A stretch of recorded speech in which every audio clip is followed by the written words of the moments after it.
Dans les 10 prochaines minutes, je vais te donner 4 étapes précises pour comprendre et éliminer le gras du bas du ventre. Alors oublie les régimes drastiques, si tu regardes cette vidéo jusqu'au bout, tu auras une feuille de route claire et applicable dès demain pour avoir des résultats. Si tu ne me connais pas, moi c'est Alexia, j'aide les femmes à perdre du gras sans s'interdire d'aliments et sans compter leurs calories. Et la grande majorité des femmes que j'aide ont l'impression de tout bien faire sans jamais avoir les résultats à la hauteur de leurs efforts. Mais aujourd'hui, elles ont non seulement perdu du poids, mais elles ont aussi un bien meilleur rapport à leur corps et à leur alimentation.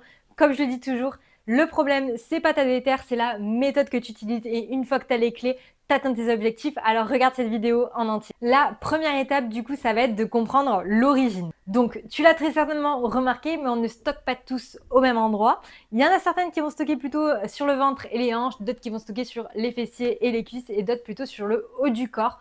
Donc en fonction de ta génétique, ta morphologie, du contexte dans lequel tu vis, dans lequel tu as grandi, on n'aura pas tous les mêmes facilités à stocker et déstocker du gras. Cependant, ça ne doit pas être une excuse parce que je te vois venir, tu réfléchis en foutu pour foutu, c'est la génétique, donc en fait, je me fais plaisir. Mais non, parce que qu'on soit d'accord, si tu appliques tous les conseils de cette vidéo, tu maximiseras les chances d'avoir des résultats. Petit reminder aussi qui me semble important, mais n'oubliez pas que nous sommes des femmes et stocker du gras autour des organes reproducteurs, c'est normal. C'est le rôle de notre corps de nous protéger. Et avec tous les physiques des ventres ultra plats qu'on voit sur les réseaux, je tenais quand même à te rappeler qu'un physique avec un ventre ultra plat n'est potentiellement pas un physique en pleine santé. Et je vais te mettre les exemples de mes compétitions juste ici. Et d'ailleurs, au-delà de ça, tu n'es potentiellement pas prête à faire tous les sacrifices qu'il faudrait que tu fasses pour avoir ce ventre ultra plat. Donc maintenant, on analyse, parce que je l'ai dit, le but c'est de comprendre l'origine. Donc si tu manges 3 fast-food par semaine,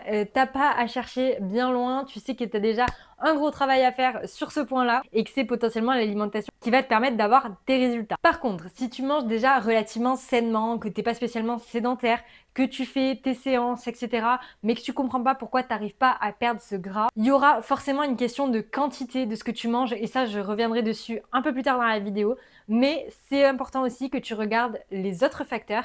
Et je vais en prendre un, je vais prendre l'exemple du stress parce que c'est celui qui va le plus te parler. Mais on en entend énormément parler sur les réseaux en ce moment. Le cortisol peut être un des facteurs qui t'empêche de perdre du poids. La deuxième étape, ça va être d'accepter que ça va prendre du temps. Je suis désolée de t'apprendre ça, mais maintenant que tu connais la cause, et peu importe de quoi il s'agit, je suis obligée de te dire que ça va prendre du temps. Tu ne peux pas cibler ta perte de gras. Donc tu vas être obligé de mettre en place des actions qui vont te permettre de perdre du gras de façon générale avant d'atteindre cette zone. Et bien souvent, malheureusement, cette zone, elle arrive en dernier. Donc c'est essentiel que tu trouves une méthode qui va te permettre de tenir sur le long terme et qui ne va pas te faire abandonner au bout d'un mois. Cette graisse, c'est le reflet de ton mode de vie de ces dernières années, voire même depuis ton adolescence. Donc à un moment donné, elle partira pas en 3 semaines en fait. Et le meilleur tips que je peux te donner, c'est d'accepter ça, accepter que ça va prendre du temps. Parce que si tu es tout le temps dans un mindset de je veux que ça aille vite, tu vas être frustré et tu n'avanceras jamais. Tu seras toujours à la recherche des solutions miracles que tu vois sur le marché qui vont te faire perdre du poids sur les 3 premières semaines et qui te feront reprendre les kilos que tu as perdus ensuite. Donc, comme j'ai dit, le meilleur moyen pour pas abandonner, c'est de trouver une méthode qui correspond sur le long terme et par conséquent une méthode qui soit personnalisée. Donc, si tu as tendance à jamais tenir plus de quelques semaines, que tu as envie de te sentir soutenu et que tu ne sais pas par où commencer, j'ai mis en description un lien qui te permet de réserver un appel gratuit avec moi de 30 minutes. On verra ensemble tes objectifs, tes problématiques et si je peux t'aider à atteindre tes objectifs. La troisième étape, c'est la méthode. Parce que là, tu te dis, ok, elle est gentille celle-là, mais comment on fait en fait? Et la solution, elle est simple. La solution, elle est pas sexy, elle est vue et revue, mais la solution, c'est le déficit calorique. Et pourquoi c'est la seule solution? Parce que c'est la règle de la thermodynamique. Et qu'à un moment donné, on va pas réinventer la roue. Pour perdre du gras, il va falloir que tu consommes moins de calories que ce que tu dépenses. J'évoque pas ici les pathologies ou maladies qui vont avoir pour effet de ralentir le processus, mais de façon générale, il va falloir que tu crées un déficit calorique. Et je parle ici d'un léger déficit calorique, que ce soit via l'alimentation ou via une dépense sportive. Donc en termes d'alimentation, on ne supprime pas, on ajuste les quantités. On veut manger équilibré dans des quantités qui nous correspondent. Parce que manger sainement, c'est facile. Enfin, c'est facile. C'est pas facile, mais c'est logique. Enfin, en mode, Quand tu as envie de perdre du poids, qu'est-ce que tu fais? Tu vas commencer à manger des légumes, à manger plus de fruits, à essayer de cuisiner maison, à aller un petit peu moins au resto et à diminuer les aliments ultra transformés. Donc ça, en général, tu le fais déjà. Ce que tu fais pas, c'est manger dans des quantités qui sont en adéquation avec ton objectif. Et ça demande quelques ajustements dans tes assiettes, dans tes collations. Faire en sorte d'ajouter des protéines à chaque repas, c'est important. Comme ne pas supprimer les lipides, c'est important. Donc tu peux commencer par te faire des assiettes équilibrées sur chaque repas. À chaque fois, des protéines, des lipides, des glucides. Tu fais en sorte d'avoir des fibres, d'avoir des légumes, d'avoir des fruits.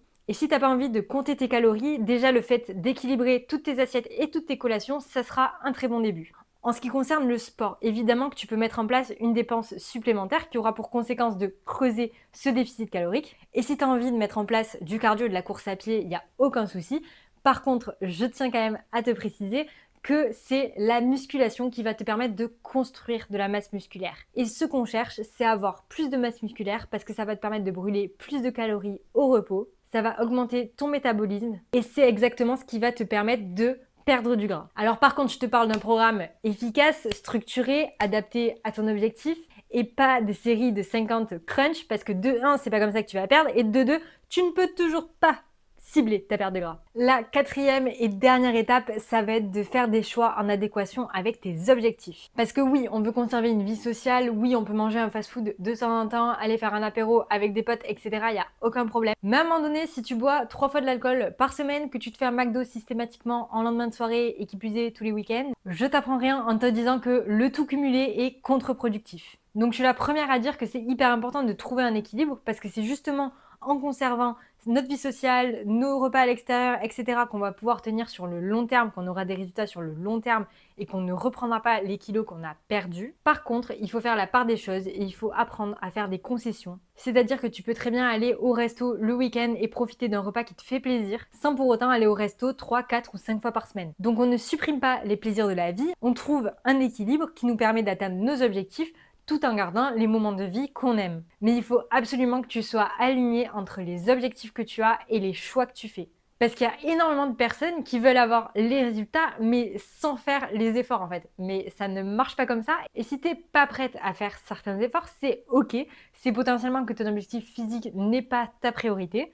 Et il n'y a aucun problème avec ça. Il faut juste l'accepter, ne pas culpabiliser et arrêter de se plaindre en fait. Bref, à partir du moment où tu fais des choix en adéquation avec tes objectifs et où tu crées un mode de vie équilibré dans lequel tu profites quand même de ta vie sociale, de certaines sorties, etc., tu auras vraiment trouvé un équilibre que tu peux tenir sur le long terme et qui te permettra par conséquent de perdre du gras sur du long terme. Maintenant que tu as les 4 étapes, tu as compris d'où vient l'origine, tu as accepté que ça va prendre du temps, tu as la méthode, tu vas créer un léger déficit, soit via l'alimentation, soit via le sport. Tu vas manger dans des quantités adaptées et tu vas faire des choix raisonnés en adéquation avec tes objectifs. Maintenant, tu as le choix, continuer seul ou gagner du temps avec un suivi personnalisé. Donc si tu as envie de perdre du gras et de ne pas reprendre les kilos que tu as perdus, je peux clairement t'aider. On se fait une consultation gratuite de 30 minutes. On parle de ton objectif, de tes problématiques et on voit ensemble si je peux t'aider. Je te mets le lien juste en dessous dans la description, c'est gratuit, ça engage en rien. J'ai trop hâte d'échanger avec toi et sur ce, je te fais des bisous ma girl.